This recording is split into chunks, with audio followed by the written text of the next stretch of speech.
Un gusto compartir con ustedes este programa. Soy José Buendía y esto es Blanco y Negro. La movilización de 10,000 militares para sellar la frontera con Estados Unidos comenzó tan solo 48 horas después del acuerdo para aplazar la imposición de tarifas comerciales. La ofensiva de Trump contra los migrantes avanza sin reparar en que los cruces y detenciones hayan caído en los últimos meses.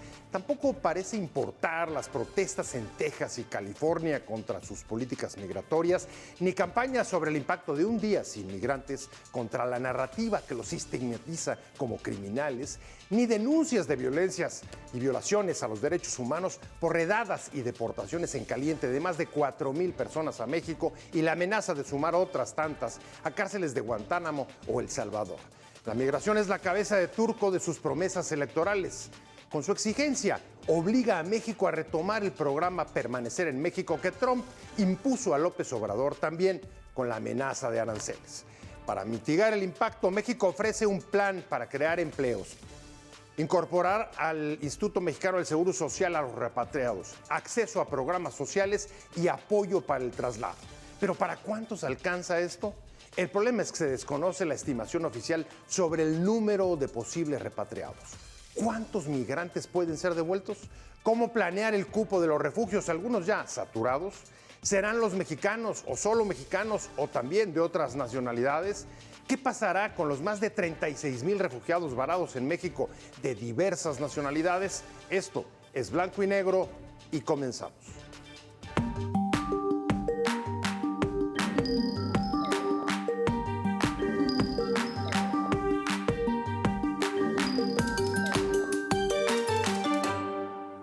Llegamos al acuerdo que está en el acuerdo que se puso de poder poner más guardias nacionales en la frontera norte para proteger la frontera y evitar el tráfico de drogas y en particular el tráfico de fentanilo de México hacia Estados Unidos.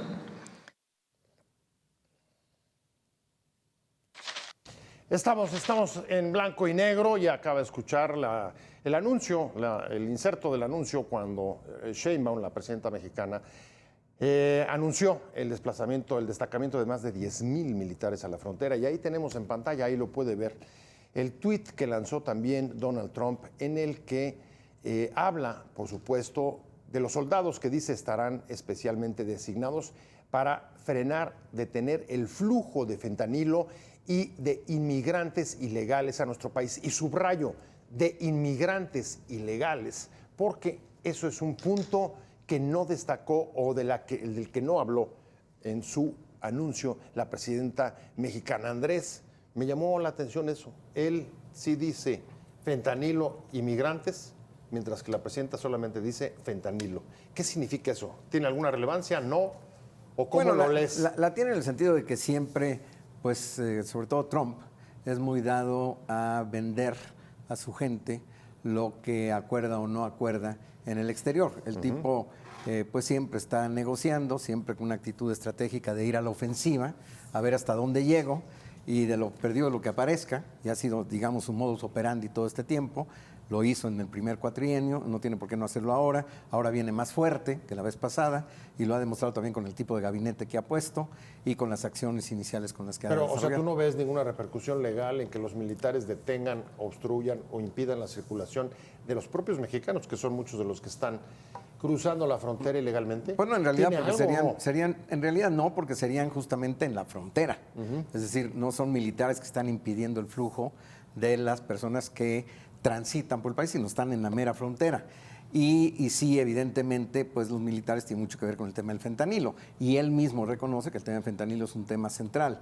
Ahora, se haya tratado o no en los términos que él lo dice con respecto de los migrantes, pues es un poco difícil porque no estuvimos allí, pero la presidenta subraya el tema que ella quiere destacar, que es justamente el tema del fentanilo. Él quiere subrayar los dos porque sabemos que, como bien lo decías tú al principio, su cabeza de turco de la campaña ha sido el tema de los inmigrantes, eso lo tiene que señalar. Sin duda. Déjame ir con Alonso. Ahí tenemos a Alonso. Y Alonso, te preguntaría, ¿cómo lo ves tú? ¿Hay alguna significado especial en esto, en que uno hable de las dos, de fentanilo, inmigración, y la presidenta solamente de fentanilo? No, me parece que estoy en la línea de lo que comenta Andrés, ¿no? creo que la presidenta quiso priorizar digamos, por el tema de tocado en el día, en la mañanera. Pero eso no significa restarle relevancia a lo que ha estado aconteciendo, sobre todo en el espacio fronterizo, ¿no? Porque aunque no lo mencione, hay mucho discurso, hay muchas acciones que se están comenzando a implementar, que incluyen, por supuesto, el despliegue de la Guardia Nacional y el Ejército en mayor cantidad aquí en la frontera, pero también otro tipo de acciones para la recepción de las personas mexicanas que están siendo deportadas, ¿no? Temístocles, ¿cómo lo ves? Ahí está el muro de Trump, 10,000 soldados, realmente es un muro como el que venía anunciando desde su primera presidencia. ¿Es en los hechos una prueba de que su pretensión de que el programa Permanecer en México, que también impuso a López Obrador en su primera presidencia, ha logrado rehabilitarlo con el gobierno de Sheinbaum? A ver, sin duda en Estados Unidos el día de hoy hay una grave crisis en materia de salud que parece incontrolable, no hay ninguna política eficaz para controlar las adicciones al fentanilo. Las escenas que podemos ver el día de hoy en varias ciudades de Estados Unidos son verdaderamente aterrorizantes, parecen el escenario de una película post-apocalíptica. Y la respuesta de Trump ha sido criminalizar la existencia de personas migrantes en Estados Unidos, culpándolas, haciendo uso del discurso más xenofóbico, como si ellas fueran las causantes del proceso de adicciones generado por la propia FDA hace bastantes décadas por la liberación de distintos medicamentos asociados al fentanilo. Y en lo que respecta a nuestro país, bueno, pues nosotros en la Ciudad de México particularmente estamos identificando un nuevo fenómeno y es la búsqueda de retorno a sus países de origen de una amplia cantidad de personas en tránsito que estaban esperando su cita del CBP One y frente a la pérdida de esa esperanza, pues prefieren buscar otra opción, en algunos casos mantenerse en nuestro país.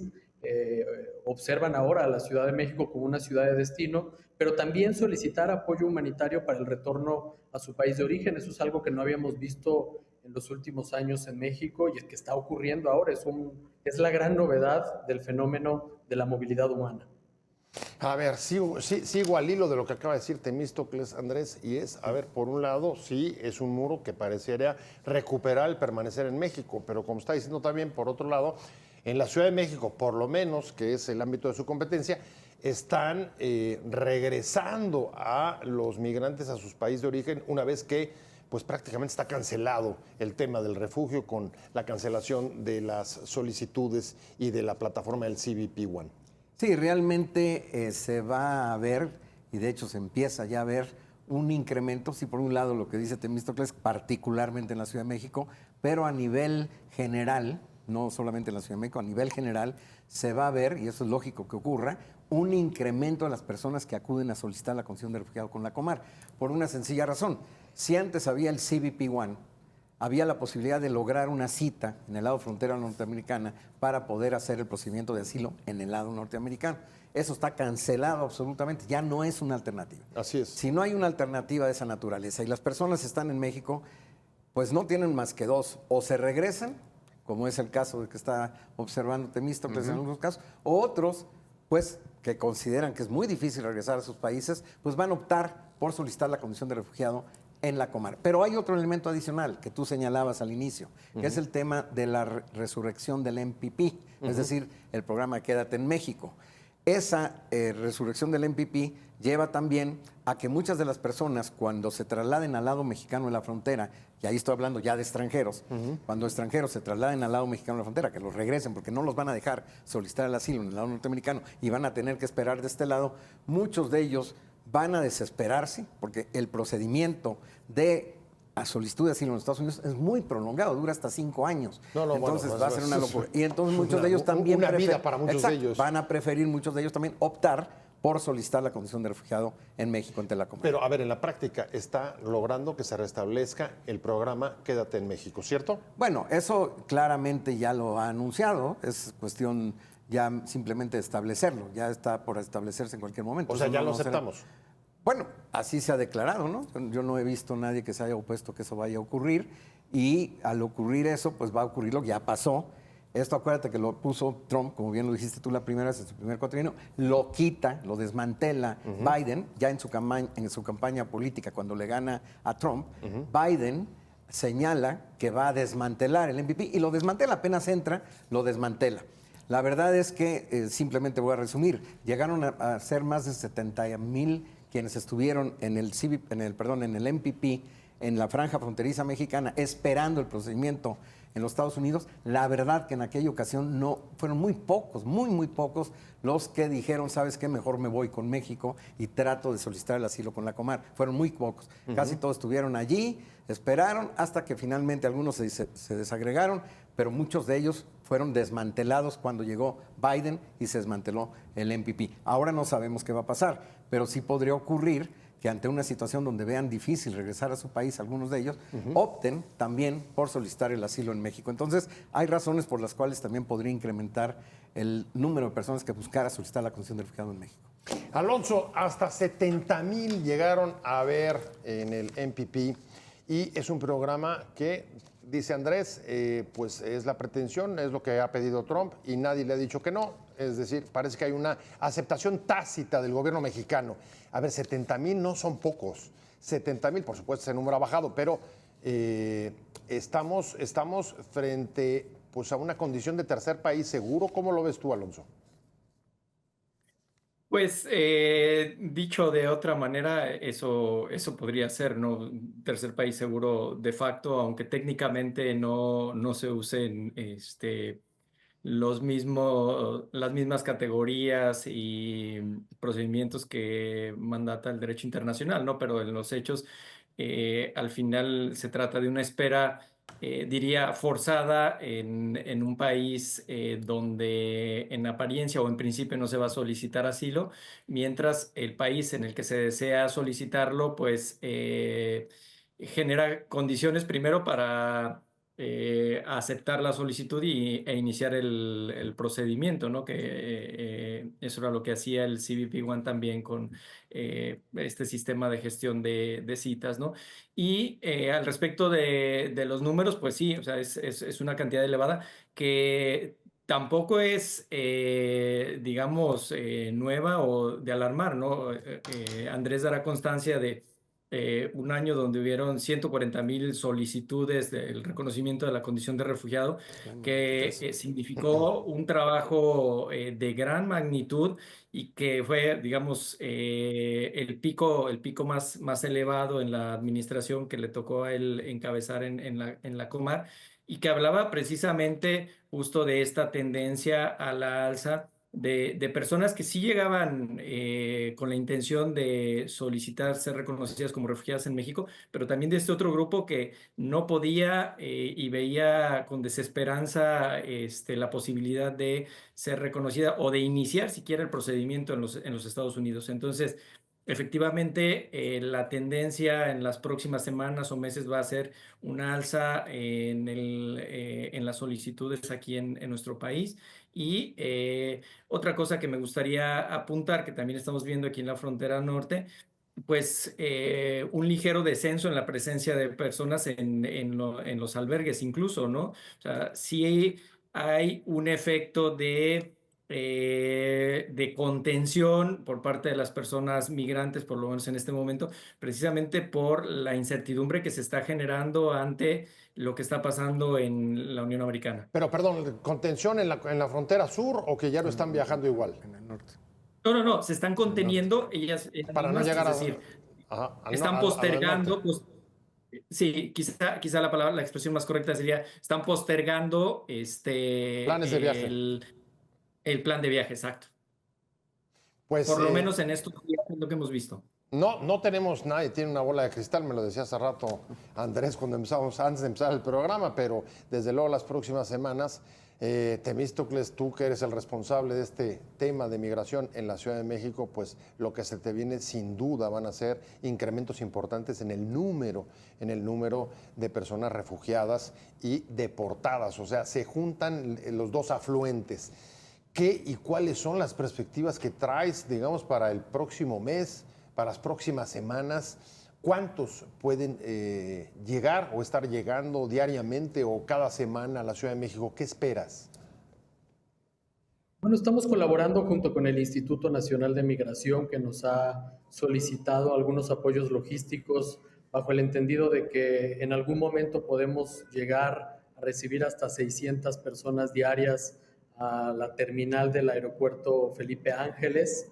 Sin embargo, también la ciudad se está preparando para fortalecer el entramado jurídico con el que ya cuenta. La Ciudad de México tiene una ley de interculturalidad, atención a migrantes y movilidad humana, que queremos que en los hechos no sea únicamente una ley, que existan acciones contundentes que garanticen que la ciudad ejerza derechos y garantice derechos a quienes no solo están en busca de la condición de refugiados, sino también a personas migrantes que están en búsqueda de una mejor calidad de vida. Creo que es importante empezar a diferenciar quienes están en nuestro país buscando el refugio por violencia, por desplazamiento, por cualquiera de las condiciones que la Comar reconoce, y quienes más bien están buscando un empleo y por lo tanto el Instituto Nacional de Migración debe de cambiar su política de atención a las personas que llegan de Centro y Sudamérica. Mi opinión es que se tiene que reabrir la obtención de la tarjeta de visitante por razones humanitarias, que cerró hace bastante tiempo. No podemos creer que la Comar debe de hacerse cargo de toda la situación migratoria que ingresa a nuestro país desde la frontera sur. Y la Ciudad de México pues ampliará su capacidad en sus albergues, estamos en ese proceso.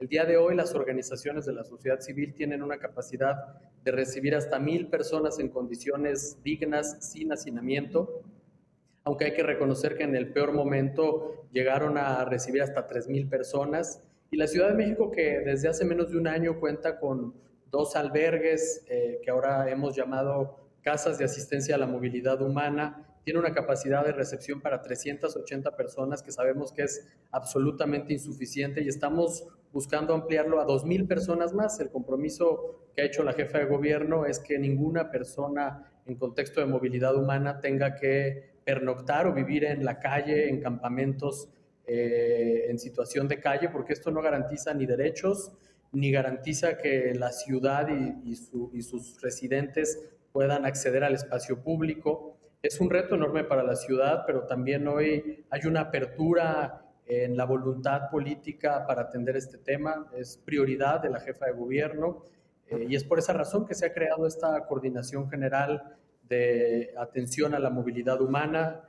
Asumimos que es un asunto de gobernanza y por eso esta coordinación está ubicada ahora en la Secretaría de Gobierno. No es un tema asistencialista, es un tema de garantizar derechos. Pues bastantes temas pone sobre la mesa Temístoclo, que es recuperar la tarjeta de visitante, que la Comar no sea solo la que se haga cargo. ¿Cuál es la velocidad que deben de tener ciudades, comenzando por la capital, para estar listos para recibir el número de afluentes que pueden llegar, aunque no sepamos cuántos van a ser? Pues todos estos son temas centrales y si me permite, vamos a hacer una pausa que me están pidiendo para regresar. Y vamos a regresar a seguir con estas preguntas, pero también para ver lo que está pasando allá en Estados Unidos con las protestas, con las manifestaciones y con las enormes polémicas que se están dando incluso alrededor de si conviene a los que protestan salir con la bandera mexicana a esas marchas o no. Estamos en blanco y negro.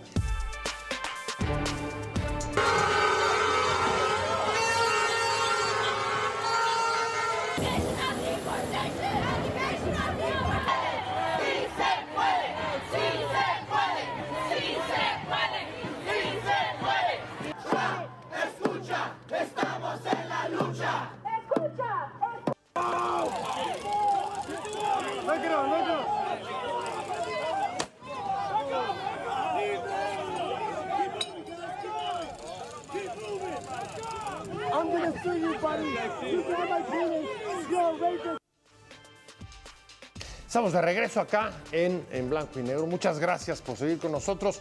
Y pues ahí tiene el comportamiento de las detenciones de la patrulla fronteriza en la frontera de Estados Unidos en 2024, que como puede ver se han reducido en el segundo semestre, sobre todo, del año pasado. Pero eso no importa mucho, no tiene mayor o no parece tener demasiada relevancia ni para la ofensiva del gobierno de Donald Trump y tampoco para, digamos, el impacto que puedan tener las manifestaciones que también veía en el inserto hace un momento, en el que están pasando cosas espectaculares. Una de ellas, una enorme política en redes sociales en los estados de California y de Texas, por si conviene o no a los manifestantes salir con la bandera mexicana, si eso es o puede ser buena o mala imagen, y por supuesto los riesgos que pueden correr los que las porten en caso de ser migrantes sin documentos, dado que, como también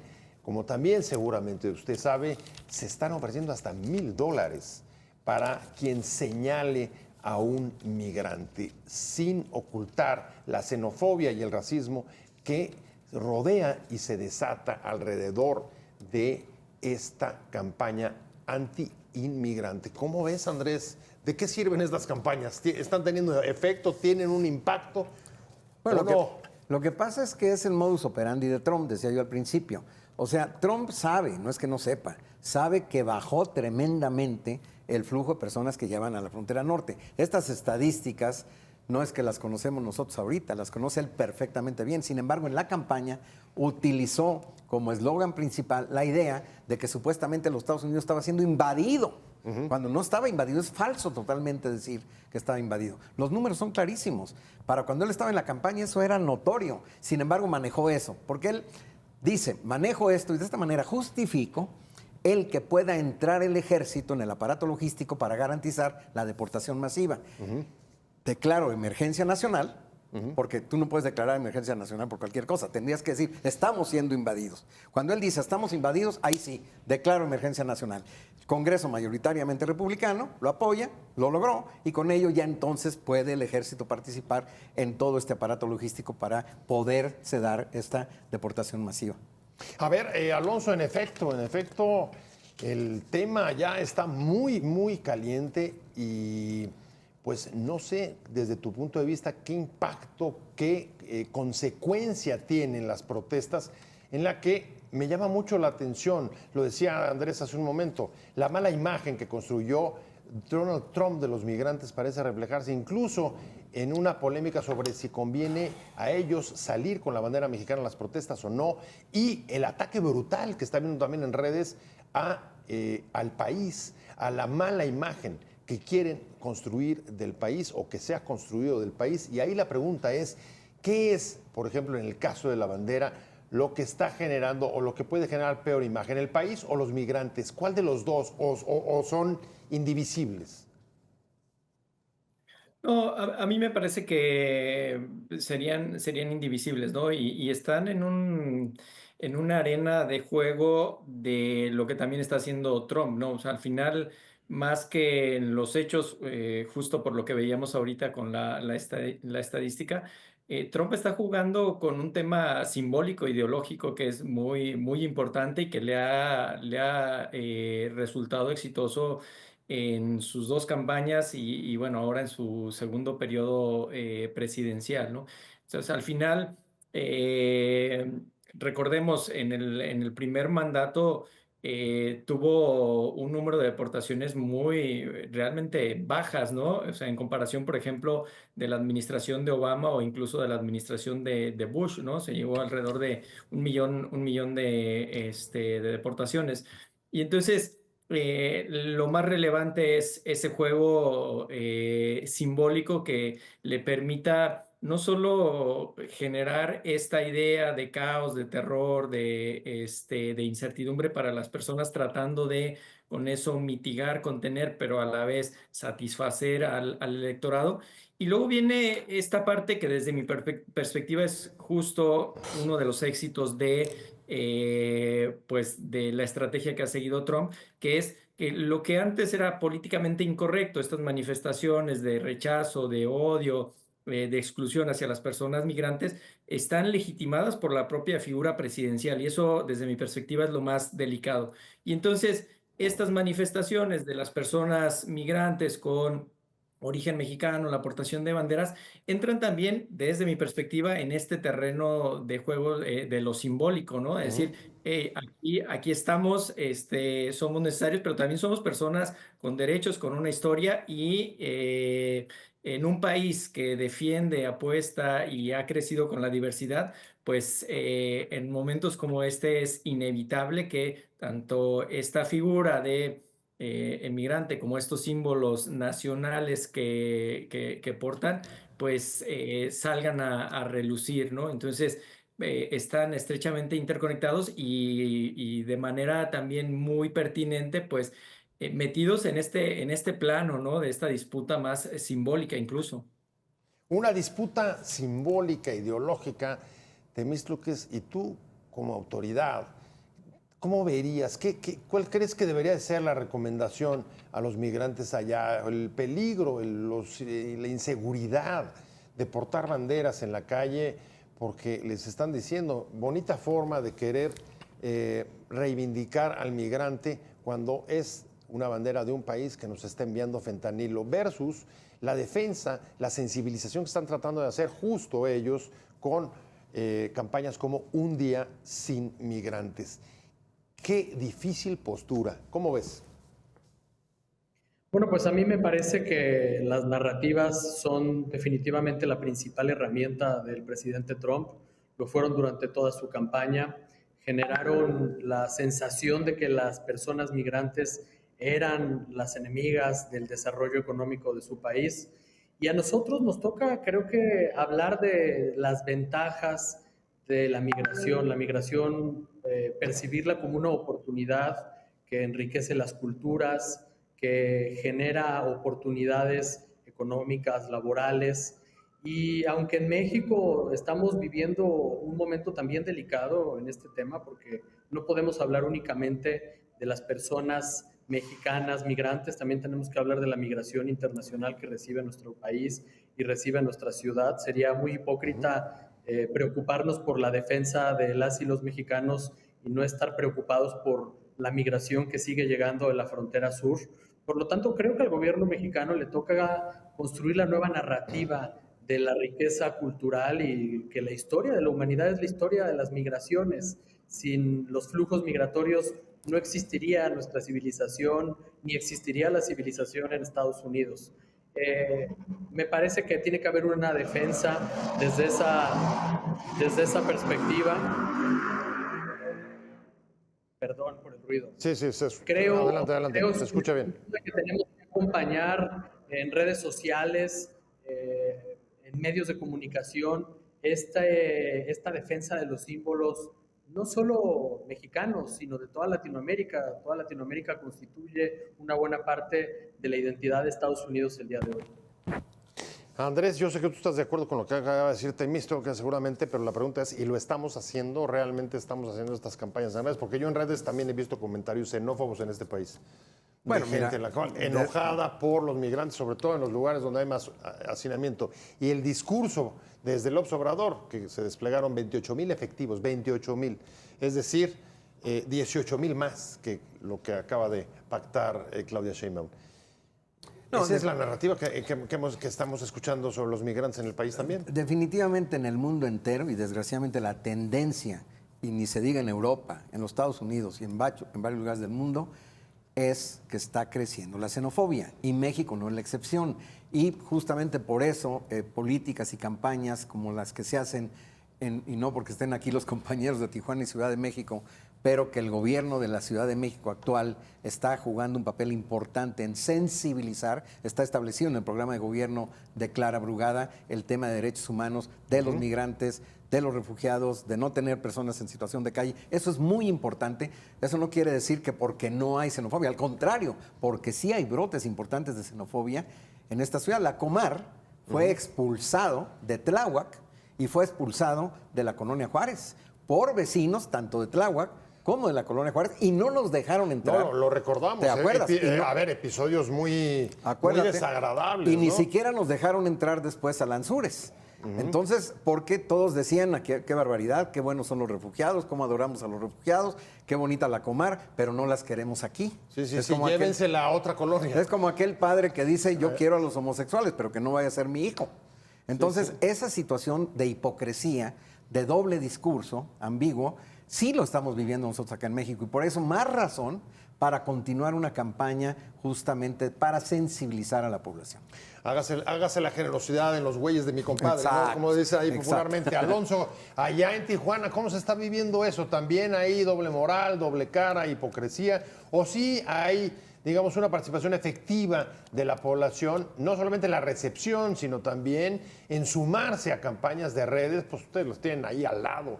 En favor de las narrativas como las que estaba señalando Temístocles.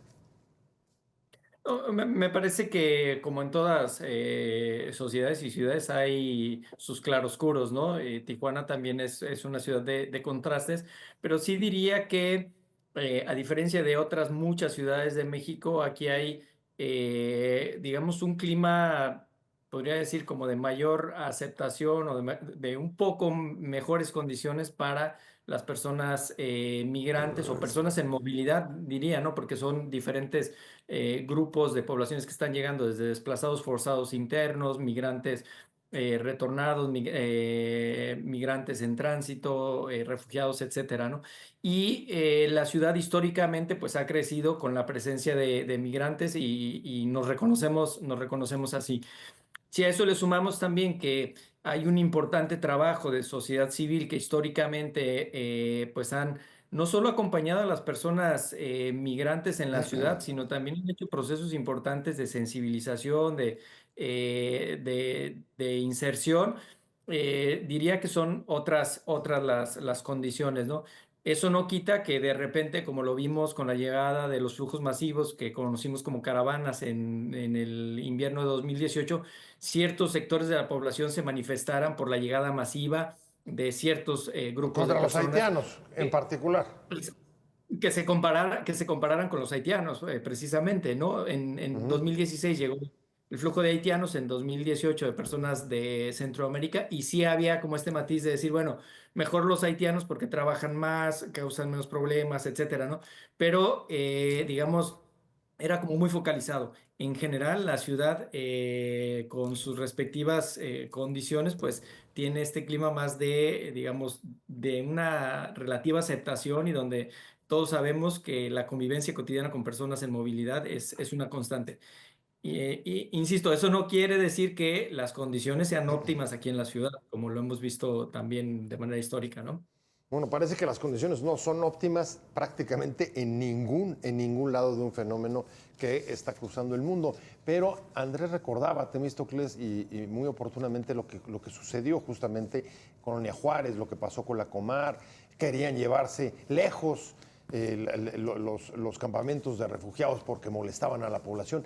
A ver, desde tu punto de vista, ¿qué es lo que se está viviendo respecto a esta clase de sentimientos que también son nuestros problemillas de xenofobia local? ¿Cómo lo están ustedes padeciendo, viviendo, enfrentando en la ciudad? Sí, bueno, la xenofobia está presente sin duda en la Ciudad de México. Por eso una de las decisiones que ha tomado la jefa de gobierno, Clara Brugada, es poder ampliar la capacidad de los albergues, porque lo que más xenofobia provoca es la sensación de que llegan personas ajenas a mi comunidad y que se apropian de espacios públicos donde yo me recreaba, mis hijas e hijos iban a tener actividades, los adultos mayores tenían acceso a algún servicio. Entonces tenemos que desplazar esta sensación de que las personas migrantes se apropian de espacios, porque el uso de la vía pública como campamentos es la única opción que les queda frente a la ausencia de albergues con la capacidad suficiente. También hay que decir que los albergues que estamos desarrollando desde el gobierno de la ciudad son albergues a puerta abierta, con horarios flexibles, que les permiten a las personas desarrollar su vida cotidiana, salir a algún empleo que hayan conseguido, que sus hijas e hijos se puedan incorporar al sistema escolar, que puedan inclusive poder acceder a algunos programas sociales. Uno de los grandes retos que hemos encontrado en la integración comunitaria es el tema de los documentos de identidad. Y por eso es que estamos fortaleciendo el llamado padrón de huéspedes, que ahora va a estar vinculado al sistema llave CDMX, que es el ecosistema virtual de la ciudad. Se va a emitir un número de folio que pueda sustituir a la clave CURP para poder acceder a toda la política social de la Ciudad de México. Y también entendemos que esto tiene que ser parte del futuro. Las personas que han decidido ahora quedarse en la Ciudad de México tienen que formar parte de una política de integración muy amplia que tome en cuenta el tema laboral, el tema educativo y trabajar con las comunidades receptoras, que este es el asunto, pues, ¿cómo le hacemos para que la comunidad receptora no sea xenofóbica, entienda el valor de la migración, entienda que las personas que están aquí en nuestra ciudad están aquí no por gusto, están aquí porque se vieron obligadas a abandonar su país, dejaron todo en el camino, han vivido una serie de violencias brutales en los países que han recorrido y la Ciudad de México lo que pretende no es convertirse en un foco de atracción de la migración, sino atender a quienes ya están en la Ciudad de México, no desde hoy, sino desde hace años, desde aquellas grandes caravanas que empezaron a cambiar el paisaje urbano de la Ciudad de México y que la ciudad ha sido fundada por personas migrantes. Esa es la historia de la Ciudad de México. Del mundo. Quienes llegaron buscando al águila sobre unos nopales, devorando una sin duda. Ahí de Nayarit, en esas pues casi procesiones deben de haber sido para la época. Pero justo de lo que está hablando Temístocles, vamos a regresar. Voy a tener que ir al tercero y último corte, al segundo corte para regresar al tercer y último bloque. Y vamos a hablar de eso, justamente, de qué está haciendo México para tratar de mitigar al menos la crisis migratoria en ciernes. Y tiene un programa que se llama México te abraza. Vamos a ver en qué consiste.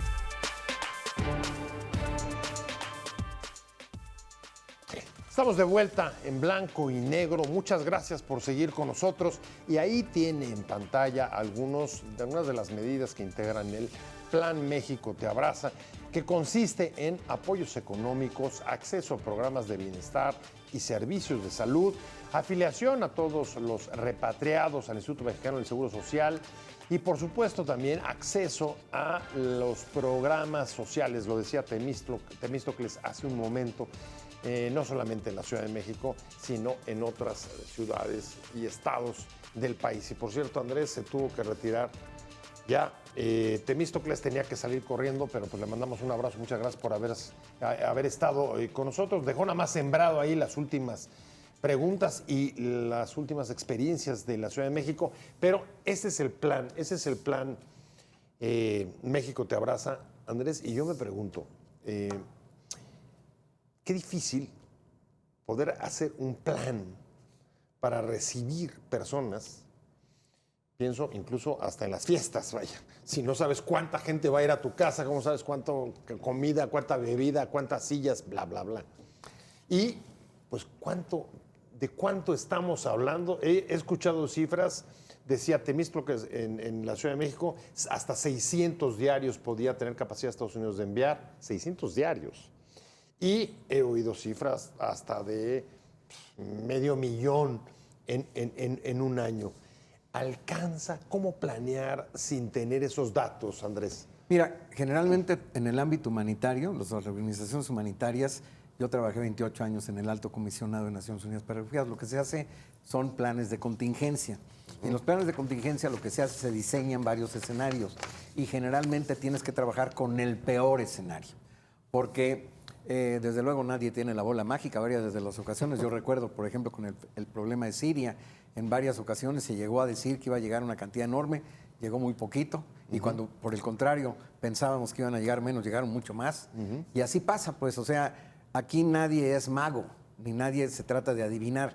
Sin embargo, siempre hay que hacer el plan y hay que tratar de tener el peor escenario. Porque si haces un escenario muy bueno y la cosa fracasa, ahí sí te agarran absolutamente desprevenido y va a ser estrepitoso el fracaso de la operación. Sí, una catástrofe. Claro, Ahora, una catástrofe. Ahora, 28 años en este trabajo.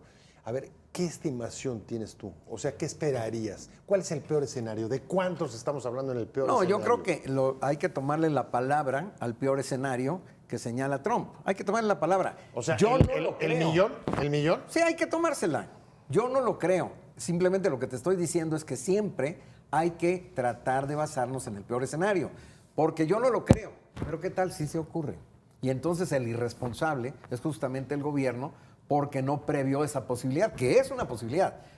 Probablemente pequeña, pero Bueno, lo es. Además, lo cierto es que lo vimos. Tú citabas Bueno, a Siria y cuando ya no se esperaba y llegan Llega los una cantidad sirios tremenda. a Turquía, bueno, veías incluso ya Cuando fue la películas crisis famosas echaban al del mar. famoso genocidio de Ruanda en el año 1994, en abril del 94, se hizo una estimación de que iban a llegar del orden de 50,000. Al rato a Tanzania llegaron más de 400,000.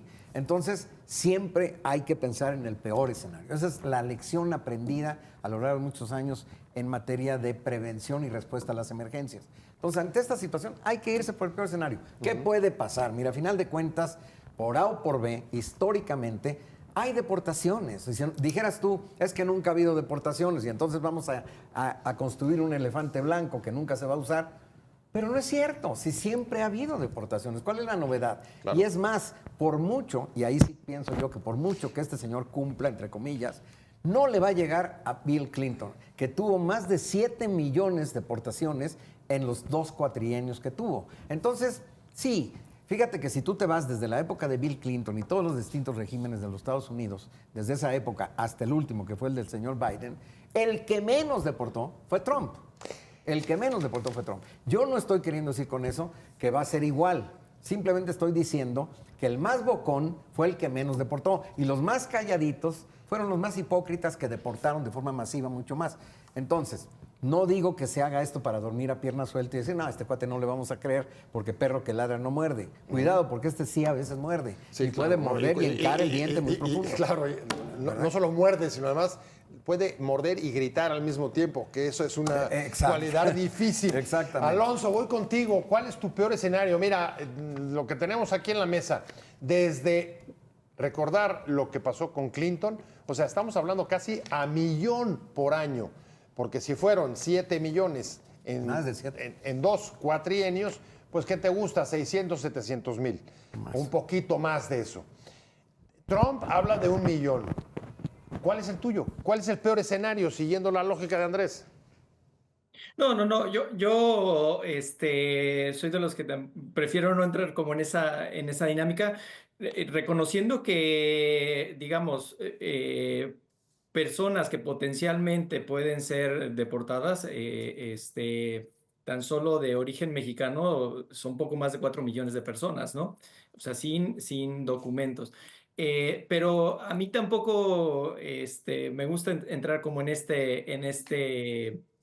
estimación, porque justo parto del principio de que las deportaciones han existido históricamente y entonces me parece que estamos viendo de manera coyuntural el asunto y entonces eso genera alarma, genera incertidumbre, genera caos. Y estamos dejando de ver una parte de carácter más histórico, estructural, que incluso tiene que ver con una deuda del Estado mexicano sobre la respuesta hacia, ahora sí, de manera muy específica, hacia los connacionales que viven en Estados Unidos y que regresan de manera voluntaria o de manera involuntaria mediante deportación. Y en ese sentido creo que una lección aprendida es precisamente en este contexto de coyuntura, de hostilidad, de exclusión, de discursos de odio, es una buena oportunidad para que el Estado mexicano recobre y ponga estos esfuerzos no nada más como para mientras está Trump, sino precisamente para hacer frente a una situación que es histórica para el país y que tiene que ver con el regreso de nuestros connacionales. Y por ejemplo ahí muchas de las cosas que hoy se ofrecen dentro del programa México Te Abraza, pues tendrían que estar como parte ya de una respuesta constante, eficiente por parte de todas las instituciones del Estado, mexicano. A ver, una pregunta, un ofrecimiento o un programa permanente, pero yo no puedo dejar de pensar, Andrés, y vuelvo contigo para cerrar, en que, a ver, ofrecer empleo. En diciembre se destruyó empleo en este país. Poder incrementar o incorporarlos al seguro, al Instituto Mexicano del Seguro Social. Tenemos una perspectiva económica difícil. Es el peor momento, Andrés, o no sé cómo lo veas tú. Bueno, mira, o no hay peor momento, hay peor escenario, pero no peor momento. Es que no podemos esperarnos a que haya momentos ideales para tratar de hacer las cosas. Yo creo que siempre hay que tener el esfuerzo, la proyección, el compromiso de hacer las cosas. Cuando uno se compromete a hacer las cosas, las hace. A mí lo que sí me preocupa es dentro de este programa de México te abraza, que no lo veo, al menos yo no lo he escuchado, que se habla de que se les van a dar alimentos, que se les va a dar albergues, que se les va a hacer un centro de atención, ya se están estableciendo todos los albergues en la frontera, va a haber centros de reintegración y después va a haber autobuses, les van a dar el CURP, les van a dar también la famosa tarjeta de bienestar con 2,000 pesos, etcétera, y las van a llevar a sus comunidades de origen. Todo eso suena bonito y está bien y es importante, hay que hacer, pero está faltando un elemento central. Muchas de las personas, desafortunadamente, no pueden regresar a sus comunidades de origen, porque muchas de las personas que van a ser retornadas van a estar en situación de desplazamiento forzado interno. Ahí está, nos vamos a tener que quedar ahí porque se me acabó el tiempo y iba a regresar con Andrés para preguntarle cómo estaba el programa Alonso, para preguntarle cómo estaba en Tijuana, pero se me fue. Andrés, muchísimas gracias por haber estado con nosotros, un gran placer. Y seguimos con este tema. Alonso, saludo hasta Tijuana y muchas gracias. Y por supuesto, gracias a Temístocles Villanueva, que estuvo también con nosotros hace rato y se tuvo que ir. Que tengan un muy buen día. Gracias a usted por estar con nosotros. Nos vemos todos los martes y jueves 22:30 acá en Blanco y Negro. Adiós.